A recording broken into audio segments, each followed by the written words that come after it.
In May of 2021, the United Nations World Health Organization released a report titled COVID-19, Make It the Last Pandemic. The report called for closer cooperation between nations and more power for the World Health Organization to coordinate and initiate that collaboration. In December 2021, the UN World Health Organization held a special assembly to consider a proposal for a pandemic treaty to give effect to their report. The proposal from the United Nations was a nefarious document. It proposed turning the World Health Organization into the World Health Police, with powers to compel member nations to comply with any directive from the WHO. This could include forced vaccinations, forced medical procedures, lockdowns, border and national closures, business closures, school closures, and the spending of huge sums of money on medical countermeasures. Those provisions were not a conspiracy theory. The proposal actually said in plain English the WHO should have the power to force medical procedures on citizens in member nations. It allowed the Director General of WHO to declare a pandemic at any time, for any reason, meaning the world would forever be under a pandemic order and the WHO would forever be able to order these horrible anti-human measures. Fortunately, the 2021 Special Assembly failed to reach an agreement when a bloc of 42 African nations opposed the proposal. Having been used for decades as a testing ground for disease and vaccine research, coming at a huge cost in African lives, these nations were not signing up for more deaths. The outcome of the World Health Assembly in 2021 was to set in place a 3-year time frame for a pandemic agreement to be developed. A committee of WHO luminaries was set up to review the proposal. These were many of the world's leading health experts who had worked with the WHO for many years. Their wisdom shone through, and they tore the proposed treaty to shreds, stating it would destroy support for the WHO. Their staff did not want to become the World Health Police. They just want to work on improving health in underdeveloped member countries. In the end, that's what prevailed. Multiple new drafts were produced across 3 years and given to a steering committee to test support, and each time failing to get the numbers. A new version followed, which further watered down the compulsion and the destruction of national and personal sovereignty. A final version, a consensus document, was produced and passed at the World Health Assembly in May this year. Gone were 50 pages of nefarious provisions. Nothing that gave the WHO powers of compulsion has survived from the original version. This agreement contains no compulsion on member states. Wherever the wording says a member state shall, it's always followed by a modifier, such as subject to national laws, having mind to national sovereignty, subject to financial resources, and so on. There are no binding provisions in this agreement beyond the need to advise the WHO when a disease outbreak occurs that may be of national or international significance, which is a good idea.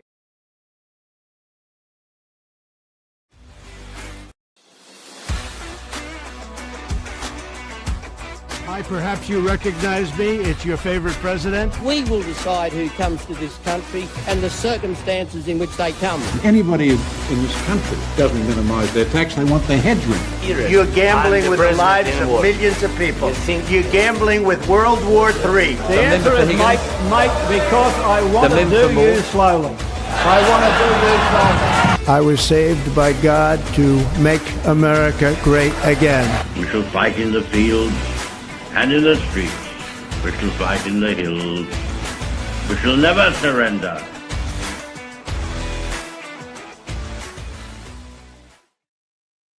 G'day everyone, welcome back to another episode of Commanding the Narrative. My name is Stephen Tripp. Thank you to everyone who is watching this. If you are watching this live on Facebook, Rumble or YouTube, we want to hear from you in the chat, and the link to StreamYard is also in there if you want to call in, ask a question, have your say. We want to hear from you. The best episodes of Commanding the Narrative is when we have a lot of audience participation, so don't be shy.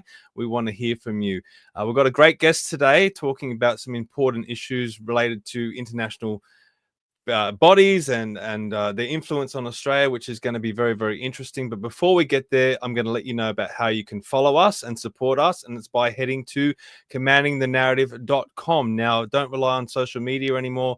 We're probably shadow banned in a whole bunch of different ways. Head straight to the website, commandingthenarrative.com. You can hit the sign up button in the top right hand corner and you'll get a a regular newsletter from me with all the podcasts and articles and everything that is going on in the world of Commanding the Narrative, including upcoming events. If you want to know who's on the podcast this week, it's all up on the website and you'll find it all there as well. If you want to support us, hit the donate button at the top.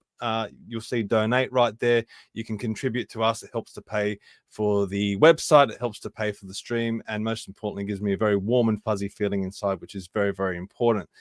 The other important thing I need to let you know about is Australians for Better Government. A lot of exciting things are happening there. We just released our latest prospectus, and also we've got an event coming up on the Gold Coast, which I want to tell you about shortly. But first, head to australiansforbetter.com, sign up to be a member. It's all about reforming our system of government. It's non-partisan. It doesn't lean to any political parties. It's just purely focused on achieving a better system of government here in Australia. So the more members that we have, the more powerful we'll be. So if you're sitting on the fence, please jump onto the website right now and sign up. And as I said, we've got this great event coming up in Southport. It's 2 weeks away. So if you want to get your tickets, jump on and get those tickets. We've got Dr. Christopher Reynolds, who we've had on the podcast before. You should all know Dr.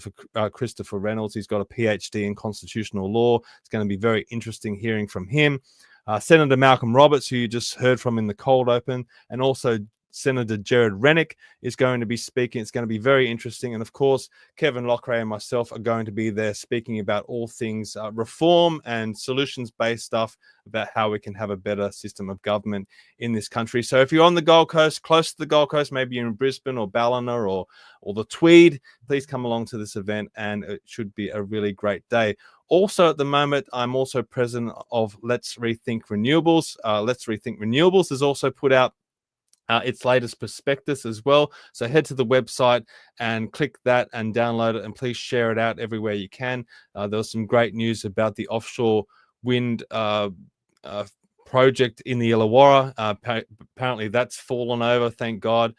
So the work of Let's Rethink Renewables and other groups around the country has really contributed to the pushback that we're seeing against renewable energy and these renewable energy projects. So head to let'srethinkrenewables.org and sign up to be a member. It's only $10. And we've also got an event coming up for Let's Rethink Renewables as well on Sunday, September 14th, again on the Gold Coast.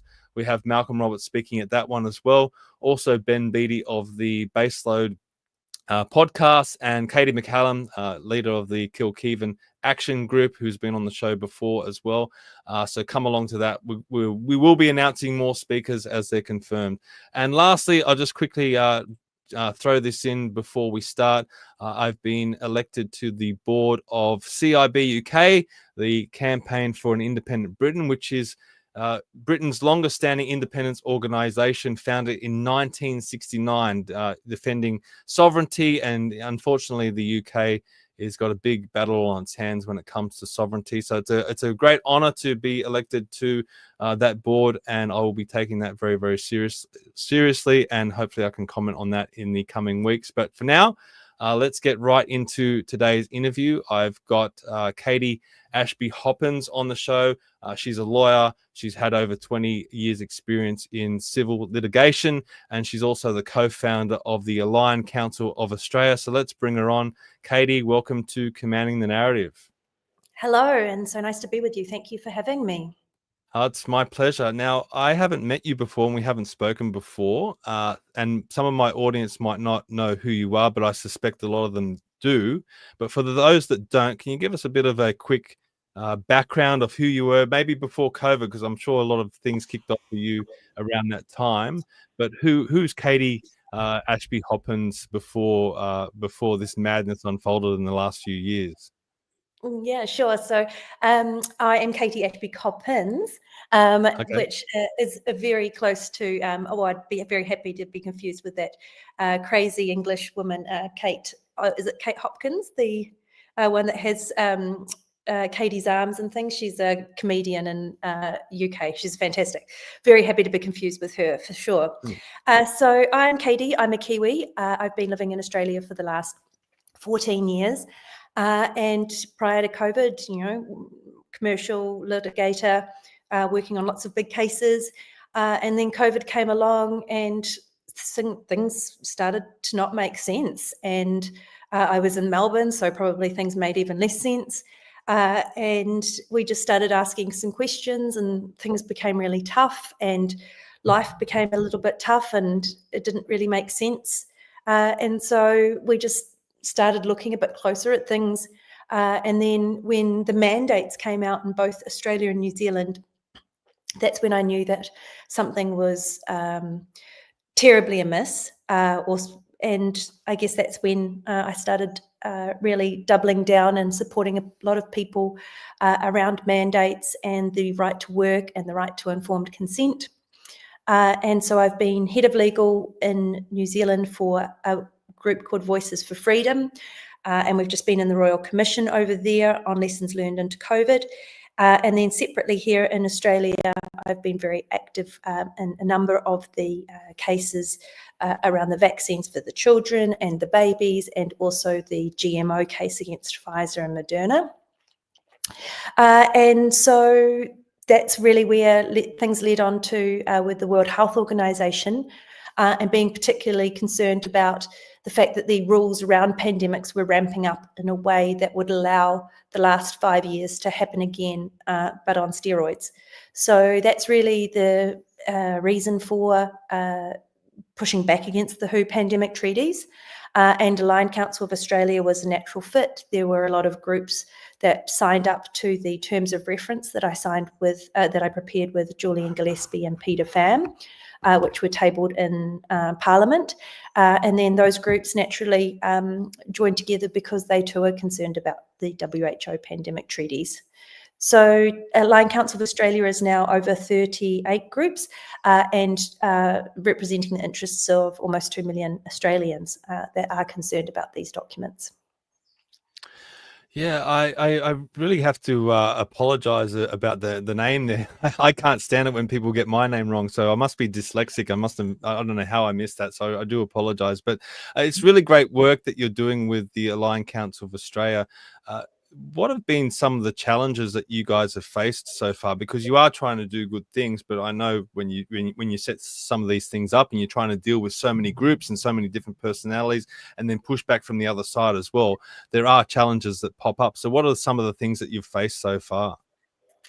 Oh, look, I think with anything where you've got lots of people coming together, there's never a perfect alignment on views and thoughts. But I think we can put a lot of those issues to one side and know that we're all working in the one direction. I guess another one of the things that I found really interesting is we're all rowing our own boat. And for example, you've got the renewables side of things, having the bigger picture that the renewables side of things also fits into the 17 UN sustainability goals, of which this pandemic treaty stuff is a part of. It's kind of hard to look beyond it and think a bit more globally than for all of the issues and how they are all interrelated. So that too has, I guess, been another thing that's a bit difficult with sharing and dissemination and passing on of information to the group's members or the group's members. That's definitely been challenging. But I do have to say it's great to always get positive messages, and incredible to know that so many people are just so desperately keen to do something, and sometimes it's just a point in the right direction as to what they can do to feel like they can be comfortably on their way, actively doing something. So for you, what's the ultimate goal of the Aligned Council of Australia? Where do you want to see this head in the future? Because it only popped up last year, I think around February, right? It's still in its initial stages. Mm-hmm. I think we could say fledgling or infancy stages.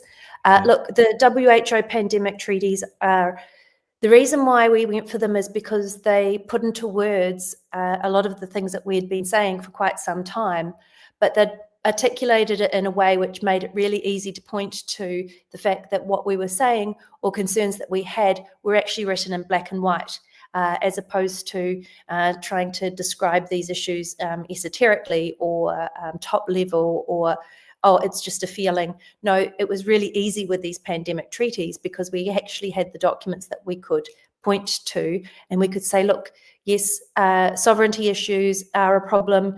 It is going to impact decision-making on what we can do here in our country. Yes, there's some extra things that are coming in which we should be concerned about, but it was all articulated there in black and white, which was fantastic, because, why would a country want to hand over any of its decision-making ability to a global unelected organisation unless it's too scared to make those decisions itself?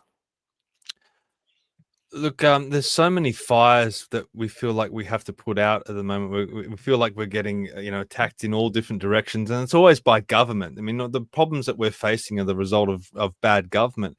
But then you have to throw in these international bodies as well. A lot of the time, they're meeting in some foreign country somewhere. It's not on the news. We don't see it. We don't know what they're talking about. And our focus can be directed in other areas. And my focus has been directed in other areas. I don't know too much about what's been happening. So maybe let us know, what has the WHO been up to in recent years, and why are you so concerned about it?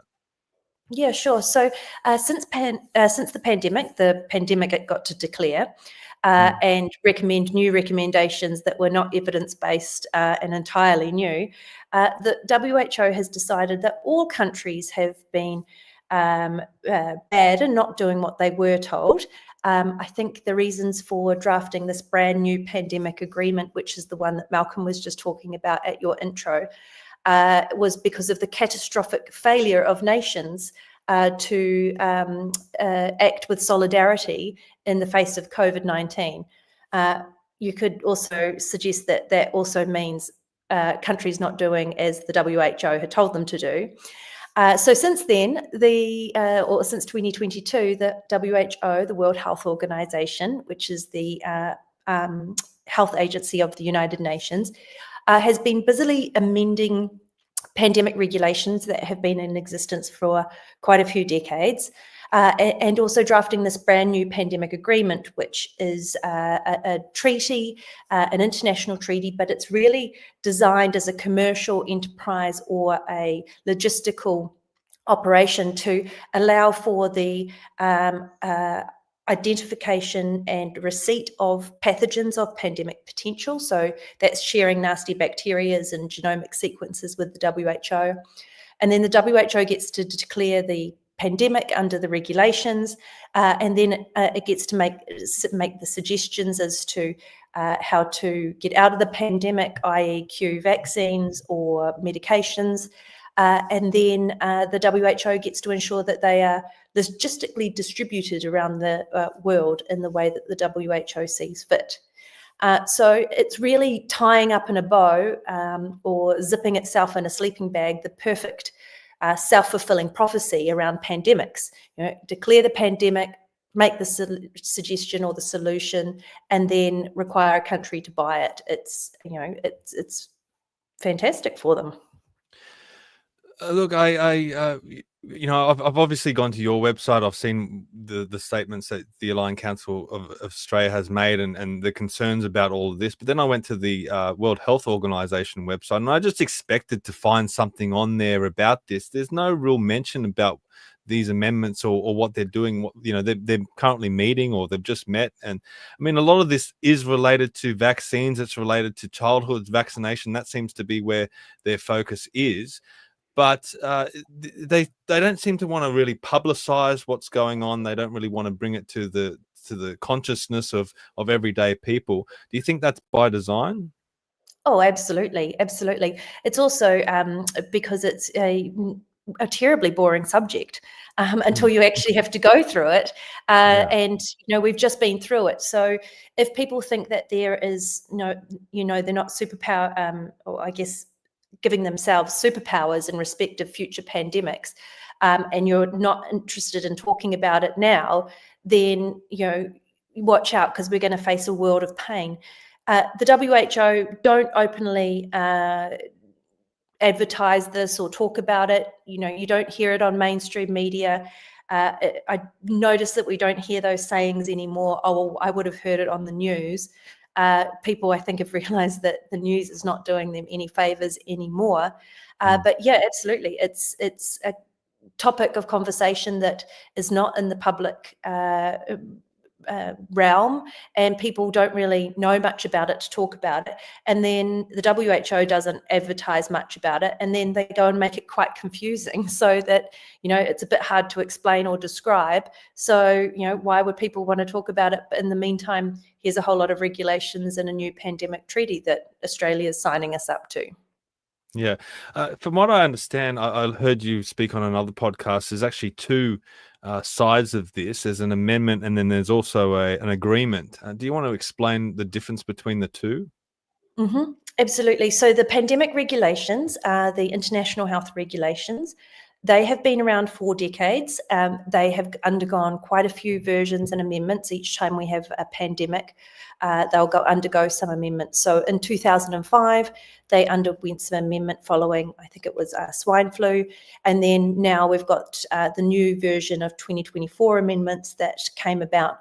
And those regulations have broadened the power of the World Health Organization, or the Director General, to be able to declare pandemics and emergencies and health emergencies. And based on the wording, I would suggest that those health emergencies could extend to climate emergencies. There's also a requirement on countries to surveil their people, to censor their people, and to undertake quite a lot more control, the sharing of medical records and things like that. So a loss of privacy. There's lots of different layers of information and requirements that have been put into those pandemic regulations that countries will be signing us up to if they don't reject these pandemic regulations tomorrow. And why that's relevant is because a lot of the things such as travel or health passes or vaccine passes, the ability to shut down borders and things like that have always been instilled in the regulations, but essentially the powers and the things that the WHO can do under those regulations has got a lot broader. So that's the regulations. They've been around for a while. They were in existence under the COVID pandemic, but they've undergone some amendment. Now that's separate from the brand new document, which is the pandemic agreement, which I agree with some of the things that Malcolm was just saying in that earlier clip. It has been watered down quite a bit, but because some of the things that were in there were so horrendous that no country could sign up to it. So they've done what all politicians do, or public servants do, is they've rehashed the wording so it doesn't seem quite as bad. But the concept of the pandemic treaty, I think, is very problematic, in that it requires countries to scour their populations, to scour their animals, to scour their entire ecosystem, looking for pathogens of pandemic potential. Those have to be shared with the WHO, and then the WHO can then recommend the solution and ensure that that solution is distributed throughout the world in the way that the WHO decides that it needs to be distributed. So the two documents need to be talked about together. There is supposedly, under the pandemic agreement, the protection of sovereignty, but of course, they only talk about that when it comes to the pandemic agreement. There is some very important decision-making issues that are going to be taken away from Australia under the pandemic regulations, which they don't mention at the time that they're talking about the sovereignty issues. So they need to be read together, these regulations and the agreement, and they're often split when they talk about them, which I think is duplicitous. Look, in a way, I can understand what Malcolm's trying to do. He's just trying to calm people down, because you don't want to hear about this international body coming in and taking away Australian sovereignty, and then we really have no, recourse against forced vaccinations and things like that. We don't want to go anywhere near that. But I mean, even if there are no requirements on sovereignty, and the WHO doesn't have those powers over us, it's still dictating a lot of these things, and we're still a member nation of the WHO.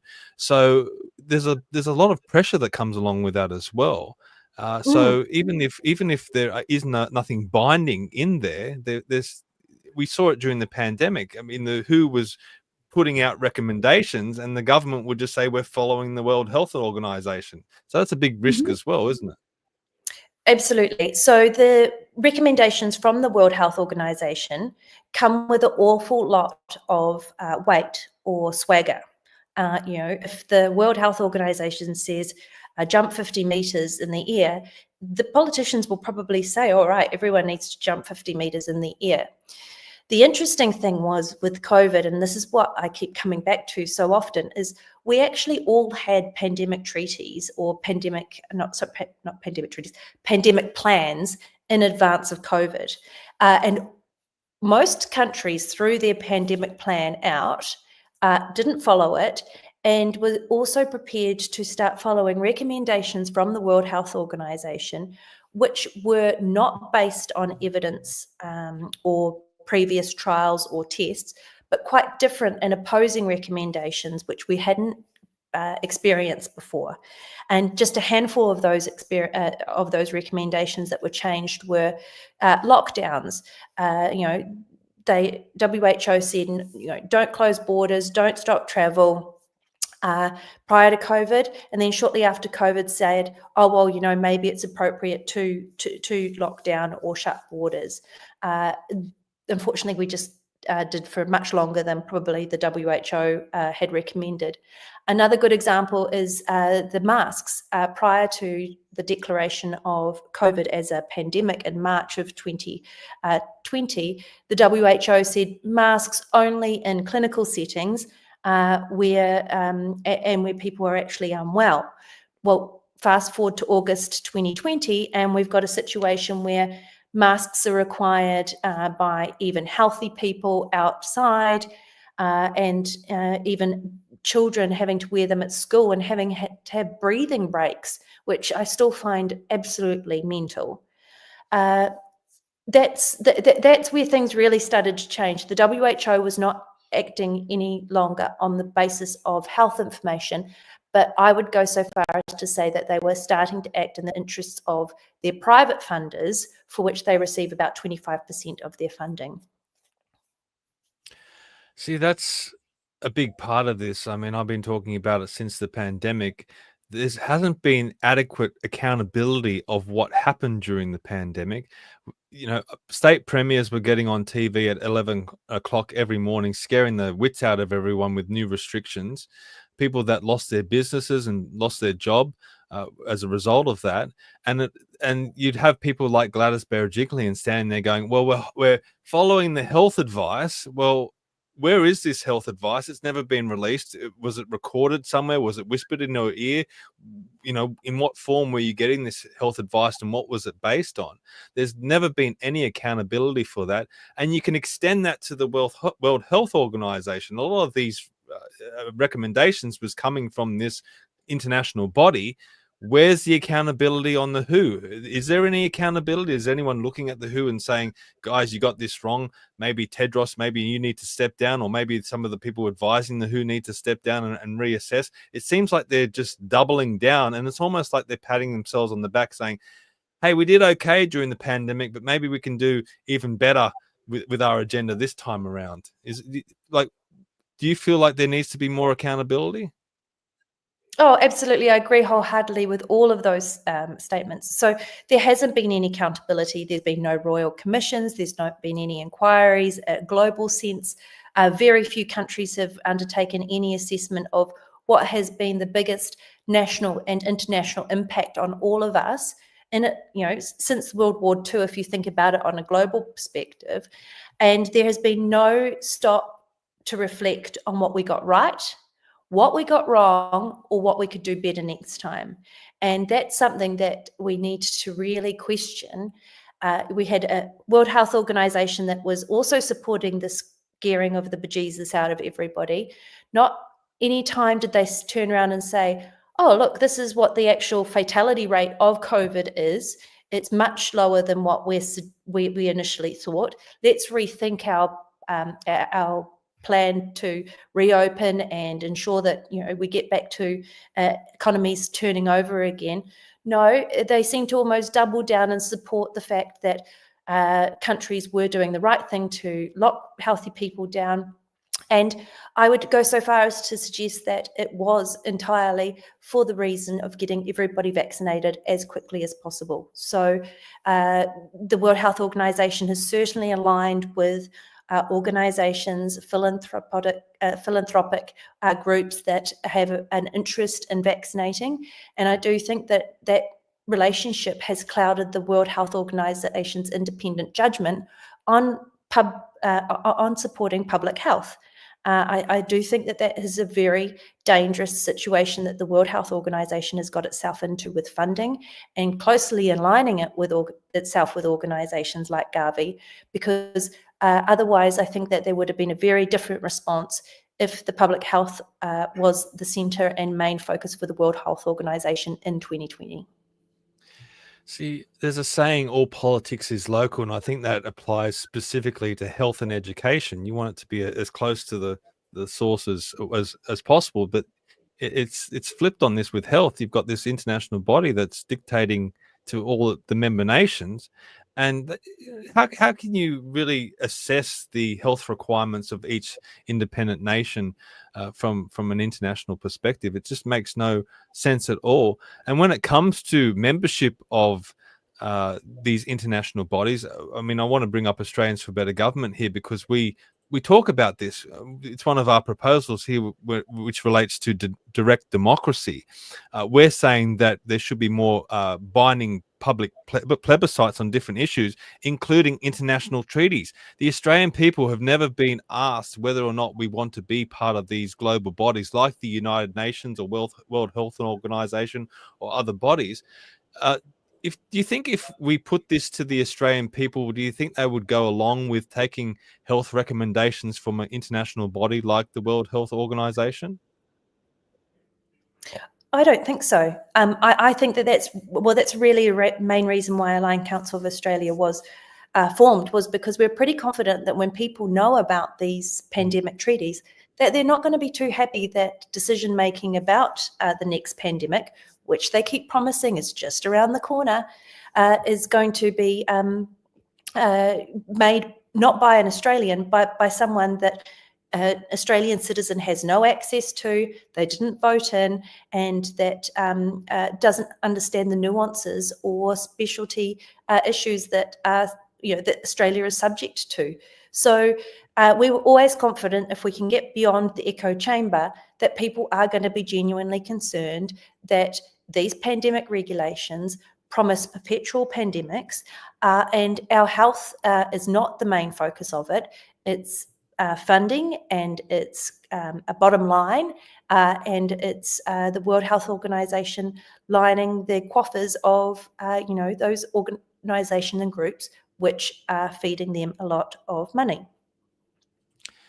One of the other big concerns is who's actually running these organizations. And you've got this guy, Tedros. I'm not going to try and pronounce the rest of his name, but just call him Dr. Tedros because he's got quite a long name. But I mean, there's these allegations here, accused of aiding genocide in Ethiopia, where he's from. There's other allegations in regards to things that he's been involved with as a former foreign minister of Ethiopia, and also in the health department there as well. I mean, should this be a concern to countries like Australia that this guy and potentially others are running the World Health Organization? Oh, if it's not, then I would be really surprised. Absolutely. Yeah. We don't know who these people are. We don't know who are pulling the strings. Tedros is probably very happy to be a front guy for a lot of different things. He's certainly happy to declare pandemics such as monkeypox 2 years ago. But, he's got some skeletons in his closet. But the thing is that Australian citizens have no access to him. We've got a situation where our politicians are signing us up to pandemic treaties, which will allow people like Tedros to be able to declare pandemics for which Australia has to respond to. And I think that that's a real problem.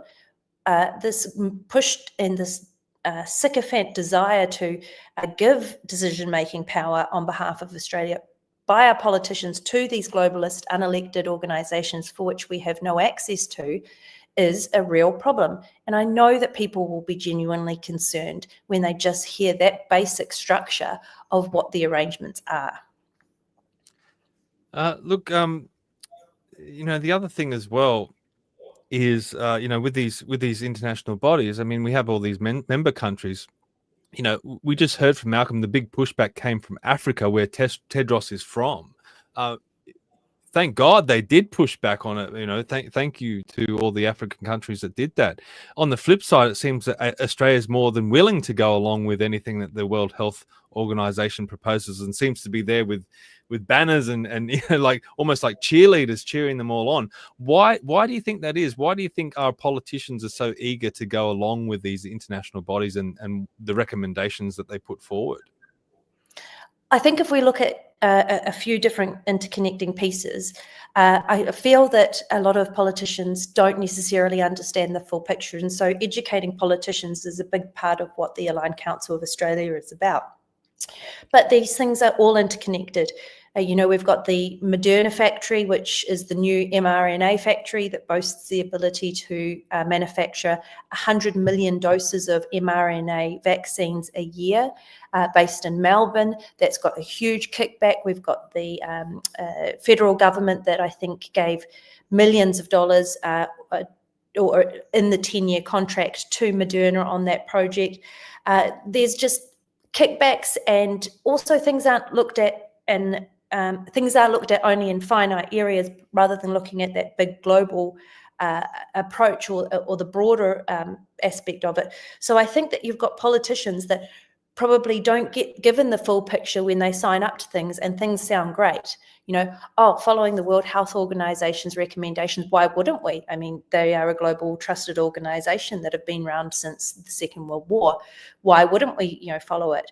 The problem is that the nature of that organization has changed, and it's not for our politicians to give up decision-making power in respect of our public health response in the case of an emergency. And so I think that these politicians get a bit blindsided. They no doubt get wined and dined, and think that these things are a good issue, a good proposal, without actually appreciating the full picture or exactly what it all means. They also have a revolving door, and so when they finish as a politician, look at what jobs they go to. We've got a situation where Dan Andrews has now got a cushy number on a board, earning hundreds of thousands of dollars a year in addition to his pension. What other kickbacks has he got as a consequence of Melbourne being the most locked down city in the world? You just you don't know, because a lot of the stuff is allowed to be got away with, and we've got politicians that I don't think are acting in the best interests of Australians anymore. Rather, they're acting in the interests of themselves. See, we're focused on all this going forward. I really don't think there's enough focus going back to COVID. I mean, we still don't know where it came from. A lot of people out there, I think rightly so, suspect it came from the Wuhan lab. It was a lab leak. I think most people have come along to that way of thinking, but there's no accountability of how that happened or why that happened, or was it released, or was it an accident, or these are big questions that we need to ask. Also, there needs to be a lot more accountability with the vaccine rollout and potential side effects that are happening with that. I know, here in the Northern Beaches, we have Rosemary Marshall doing Forest of the Fallen every single weekend. She's constantly putting out videos of on the ground interviews with people, just everyday Australians, giving their experiences of either things that happened to them or people that they know of, or deaths or ailments that came along with this vaccine. We're not really looking into this. There's been, again, no accountability with any of this stuff. And this recently just came out, this report from Japan, where it's been actually leaked out, where they had this database of 21 million citizens. And they've found that a lot of the deaths were happening in the range of the 90 to 120 day mark, and that they estimate that 600,000 to 610,000 Japanese may have died post-vaccination. Now, they're the sorts of figures that you get in a war. Yes, yes, absolutely. Like, And there's some other why- analysis around Japan too, which actually shows the uptake in deaths following each booster push. So, Japan's got some incredible data. It's the most highly vaccinated population and the most compliant population in respect of vaccines. And a lot of that data that's coming out is very powerful. I was actually just up in Japan at the Crisis Summit last September, where a lot of this data was starting to become more publicly available. And so this is an absolute bombshell report that's come out of Japan. But again, where is the accountability? Is there going to be any acknowledgement about it? I've delivered DNA contamination from the vaccines that we've tested here in Australia to the TGA and got a dismissive reply. I think I'm now, that allegation is now part of a TGA paper which calls it misleading information.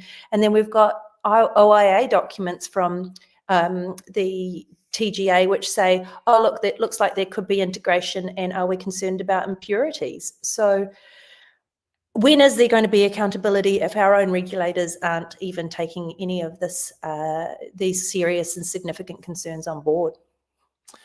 Well, the dangerous thing is it seems to have become a political thing. Whether you support the vaccine or not, it's really now it's like you want to defend it because it's so political, which it shouldn't be. It should be a health issue, and if we find evidence that these things have there might be concerns or real dangers behind these vaccines, we should be taking those on from a health perspective, not a political aspect. Are you concerned with that this issue has become such a political football? Oh, the whole of COVID was a political football instead of health. You had politicians standing up on podiums of truth as opposed to health professionals. There was active shutdown of any conversation or discussion that might be vaccine hesitancy or raising genuine concerns about these products. If it really genuinely was about health, you would have had a situation where people could talk openly about concerns and issues. You'd have, Wuhan being investigated and adverse events following these vaccines investigated. But there was none of that. There was no open discussion. There was no open debate. There was censorship, pure attack. And now we've got this attempt to cover up what we all know what is happening. We've got sicker, poorer countries than before we went into COVID. We've got health systems that are at breaking point. We've got issues with mandated staff that won't go back to work. And then, we've got this huge amount of staff and public health, people that are in the public or just in the health areas generally, becoming sick and the numbers dwindling. It's an epic disaster because the response wasn't a public health response, it was a public political response. And now we've got this desperate desire to cover up real injuries, real problems, and they're looking at running us straight into more control, more surveillance, more medical procedures. It really is incredible. It is incredible, and it's not the way that the system's meant to operate. I think these things like, deaths related to vaccines or even injuries or whatever it might be, adverse effects, it shouldn't be political at all. We should be looking at the health of the nation, the health of the people. If they made a mistake, they made a mistake. It was a pandemic. But as we said, let's look into this. Let's have some accountability, and let's not just go, put the wool over the eyes and say, oh, we're not going to look at this because we're just trying our best. I mean, I don't think that's acceptable. I think we really need to delve into this, and the statistics are there. If you look at the excess deaths, the statistics are there. Do you have any other examples? I mean, I think this one in Japan is horrifying. The fact that potentially 600 to 610,000 Japanese have died as a result of the vaccines. You could potentially say that you could be seeing similar numbers in other countries around the world. When you add all that together, I mean, the world has really taken a hit as a result of all of this, hasn't it? Absolutely, absolutely. And you can see that through all of the countries where there was a big vaccine push. Going back to one of the comments that you made before, which was, globally, what do the numbers look like? Well, really fascinating. We don't see those world in view data numbers coming out like we did with COVID infections and things like that, we're not seeing those reports of all-cause or excess all-cause mortality. We're not seeing a lot of reports, and we're actually just seeing this attempt to cover up injuries, cover up adverse events, cover up increase in deaths and the number of people that are dying, albeit what seemingly of natural causes, but dying very quickly or shortly after the vaccine. It really is incredible. It needs much better spotlight on it. And again, those people that are raising genuine concerns about these shouldn't be ignored or censored. There should be open debate, and there should be an engagement about this, because it has been a massive, I think, disaster on the world stage. And but again, our politicians were the ones that made the decisions. And so while this is a global issue, we did have the ability to make decisions for ourselves. Sweden certainly bucked the trend with closing down and locking down, and ended up with very similar looking numbers to Australia and other countries in respect of those that died from COVID, not just with COVID. So look, it needs a spotlight on it. We could spend hours on it, but there has been no stop for reflection. There has been no analysis. I think there's now 5 countries that are saying, or 5 countries' agencies that are saying that Wuhan was ground zero for where the virus came from. A lot of those reports were hidden until this year and have only just become publicly available. But of course, we had the United States select committee report that came out in December last year. It said, yes, looks very much like a lab leak or sourced from a lab. But again, we've got the World Health Organization saying, well, it could be a lab, but it's possibly still a wet market. So if we've got the World Organization responsible for health not able to commit to those matters as to the origin of the virus, which I'm sorry is pretty obvious now, can we trust this organization to make more regulations and more agreements in the name of future pandemics?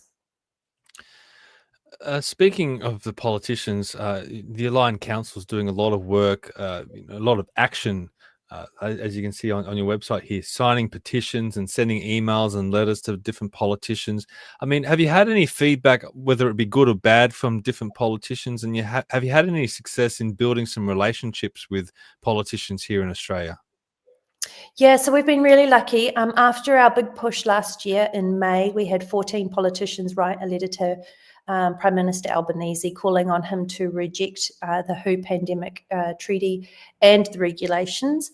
And we've obviously now got a new government, which is a slightly different shape to the one that we had last year. But we've got a lot of politicians that are speaking out around the pandemic treaties, albeit not, I would say, not enough to get these treaties rejected. We did have the Joint Standing Committee on Treaties, JSCOT. They received thousands of submissions from people in January of this year, but were coincidentally disbanded before their report could be finalised. So their analysis of the 2024 international health regulations won't be tabled in Parliament as a major treaty item because of the election. They went into or were disbanded for the time when everyone was in caretaker mode while the elections happened, and they haven't got back together. So we've got no analysis being done of the international health regulations and their impact on Australia by that committee. So it's really, the election has reshaped the progress that we were getting on the international health regulations and the pushback there.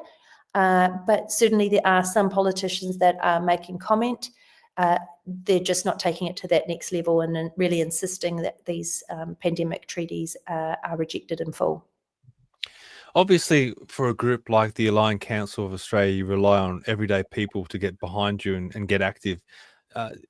I think a lot of people are really starting to get fatigued after the election, after some of the results of elections in recent years, and also some of the constant new legislation that's being popped up, new restrictions, and it just feels like you're constantly, banging your head against the wall. And sometimes the little wins don't get noticed, and you really have to pull back and see how much that you've achieved over only a small period of time. But what do you say to people out there who may be a little bit disillusioned or maybe a little bit fatigued by the political process? How do you enthuse them or encourage them to keep fighting and keep going? Yeah, so there's a real balance, isn't there? It's like not living it before it arrives. And then there's also an element of awareness, but there's also a responsibility on our own to take advantage of the fact that we do know about things that are happening, and to make sure that we are resilient to them, that we're not reliant on government for anything, or for as little as possible. So there's a real balance, almost, yes, actively do things, talk about them, but don't necessarily live these possible effects before they've arrived, and certainly don't be reliant on government, because our resilience is our power. I have to say I'm positively exhausted after 5 years, but we do need to pass the baton, and so sharing the load certainly helps.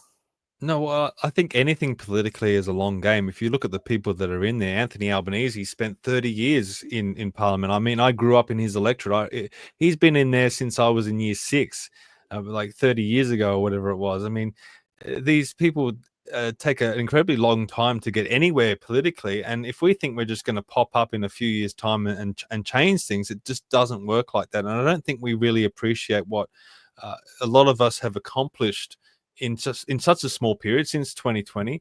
And I really think the silver lining of COVID is that a lot of heroes have stepped up that were not known to the broader Australian community before COVID, and they've really started to achieve things. They're starting to learn. I mean, you can't just pop up in the political arena and know exactly what to do, but some of these things take experience and they take time.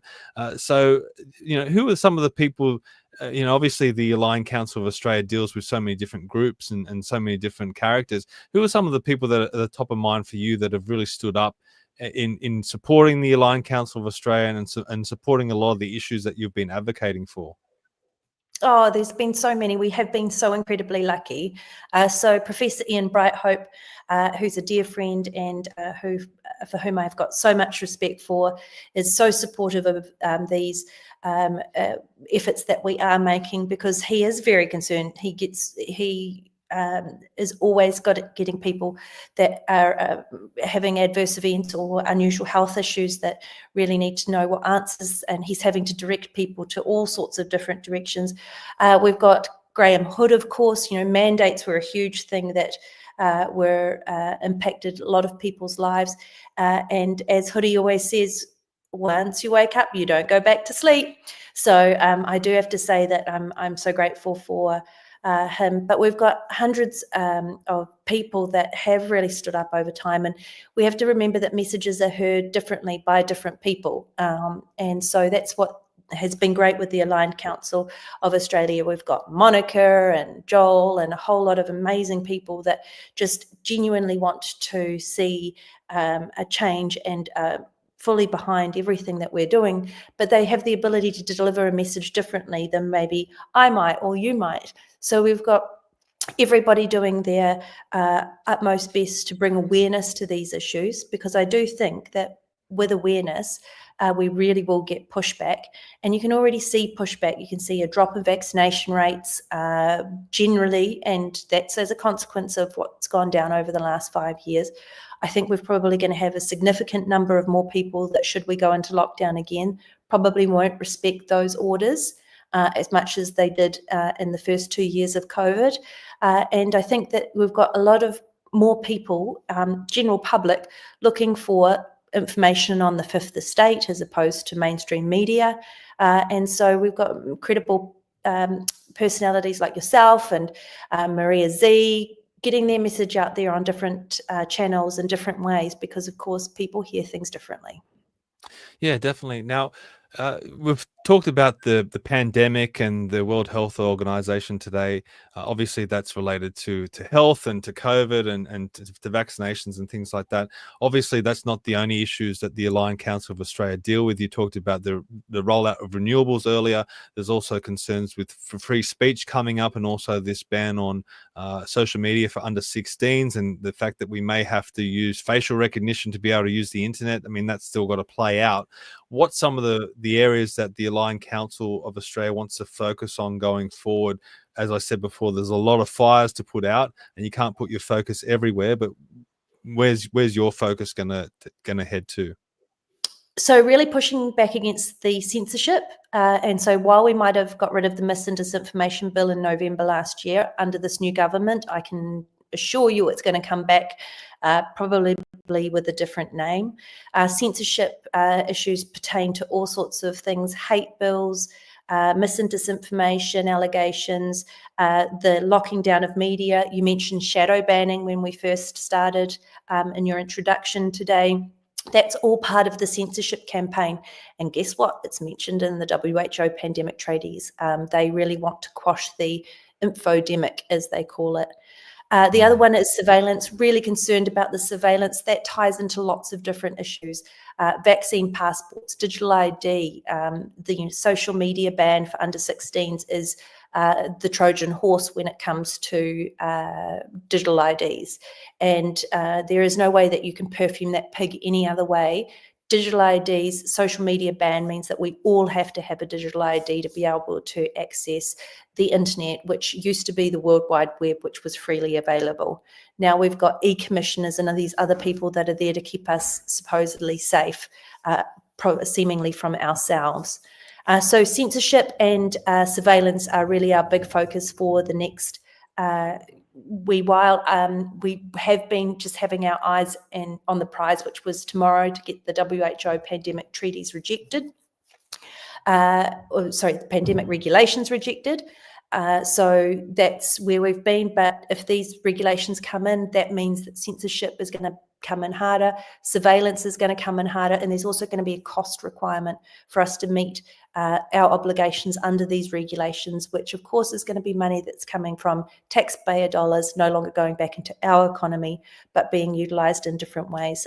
So it's another thing to be aware of, is the cost aspect of it. Now, for people that are watching this and they say, I like what Katie's been saying, I want to get on board, I want to support, how do they do that?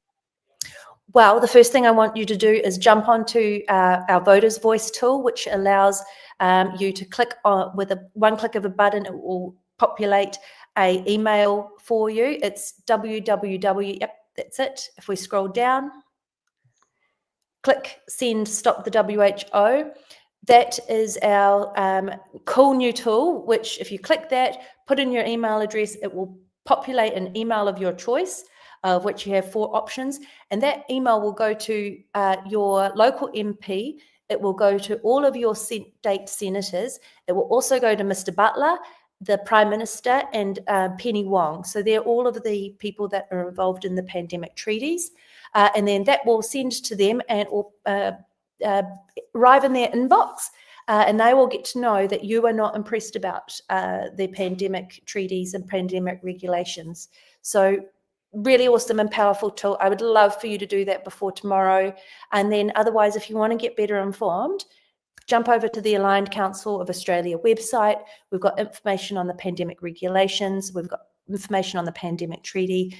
And we're keeping it language as neutral as possible, but bringing it to you in a way where you can, ask questions of your family and friends. Because the biggest thing is that nobody knows about it because it's not got any media attention, and the WHO has not been mentioning it much, as you've said. Very, very good. We're very grateful to have people like yourself out there fighting on these issues. So thank you very much for coming on today. But the final segment of Commanding the Narrative is the most important. Now, Katie, this one is called Build Your Own Fantasy Government. Now, you are in control of the next Parliament of Australia, and you can choose 5 or 6 people to head up that Parliament. They don't have to be politicians.